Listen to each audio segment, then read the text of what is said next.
మేము ఏం చేయాలని అడగాలనా, మనం ఏం అడగాలనా? లేకపోతే రేవంత్ రెడ్డి కాళ్ళు పట్టుకోవాలనా? కాళ్ళు పట్టుకుని ఈసారి మాటలు మాట్లాడకండి అని మా అమ్మకి నేను చెప్పాలనా? ఏం చెప్పాలండి?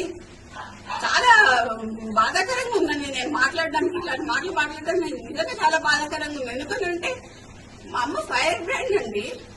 ఫైర్ బ్రాండ్ అయ్యి ఉండి ఇవాళ తను ఎన్నిసార్లు కంటతడి పెట్టిందో నాకు తెలుసు. డాక్టర్ గా నాకు తెలుసు. ఎందుకమ్మా ఫైల్ ఇవ్వవు అని నేను బోనమ్మా, నా ఫైల్ ఇవ్వలేను, ఆయన దగ్గర ఒకటి ఎట్లా పడతాం అట్లా మాట్లాడతాడు అని ఉన్న మాటలు ఉన్నాయి. రేవంత్ రెడ్డి అండి ఏది పడితే మాట్లాడతాడండి ఆయన. మా అమ్మతోని అసలు ఆయన చక్కగా మాట్లాడిందే ఉండదు. ఇష్టం ఉన్నప్పుడు అండి అంటే బీసీలంటే అంత చులకని భావం ఎందుకండి?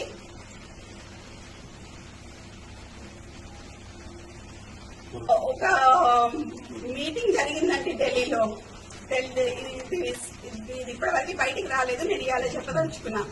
ఢిల్లీలో అందరూ ఖర్గే గారు ఉన్నారు. అందరూ మీటింగ్ జరుగుతున్నప్పుడు అందరు మంత్రులు ఉన్నారు, సీఎం ఉన్నారు, ఖర్గే ఉన్నారు.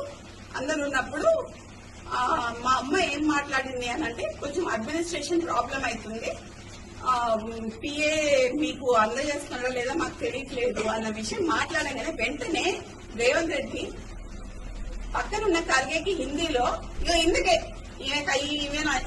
ఇంటికి రానియా ఏమనంటే ఏదో ఒకటి చెప్తుంది, ఒక 10 పిటిషన్లు పట్టుకొని వస్తుంది, 10 పనులు పట్టుకొని వస్తుంది, ఈ పని చేయంటది, ఆ పని చేయంటది, ఈ పని చేయంటది. మరి ఏడికి పోవాలండి? పని చేయొద్దా? ఎమ్మెల్యేలు మినిస్టర్లు పని చేయొద్దా?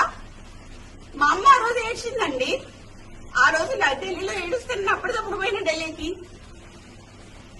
ఫోన్ చేసి ఏడుస్తే అప్పటికప్పుడు పోయినా. ఇప్పుడు జ్యోతి ఎవరున్నారు అక్కడ? జ్యోతి అది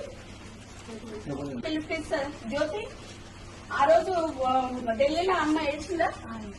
దేని గురించి ఏడ్చింది? ఏడ్చిందా? ఏమని చెప్పింది చెప్పాలి. గట్టి చెప్పమ్మా, కొంచెం లోడ్గా చెప్పాలి. ఇంకా గట్టి చెప్పు.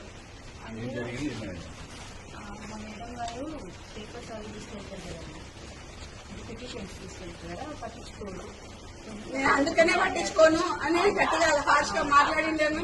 తర్వాత ఏడొచ్చి డాలీ శర్మ గారు కూడా వచ్చారు కదా. డాలీ శర్మ గారు కూడా వచ్చి మా అమ్మని అది చేసి వెళ్ళారండి. డాలీ శర్మ వచ్చి కాసేపు కూర్చొని తన్ని అది చేసి వెళ్ళారు. బీసీలను నొక్కుతున్నారండి. బీసీ లీడర్లని మా నాన్నని మా అమ్మని తాగడానికి ట్రై చేస్తున్నారు. ఇప్పుడు ఎక్స్ట్రాక్షన్ కేసు అని చెప్తున్నారు. ఎక్స్ట్రాక్షన్ కేసు అని చెప్పి వినిపిస్తాలని అంటగడుతున్నారు. ఈ అంటగట్టుడు ఏదో మా నాన్నకి ఆర్మ్స్ యాక్ట్ కింద మా నాన్నని తీసుకొద్దామని ట్రై చేస్తున్నారు. నాకు డౌట్. ఆ డౌట్ లో మాత్రం మా నాన్నకి కానీ మా అమ్మకి కానీ ఎటువంటి హాని చేసినా మాత్రం దానికి పూర్తి బాధ్యత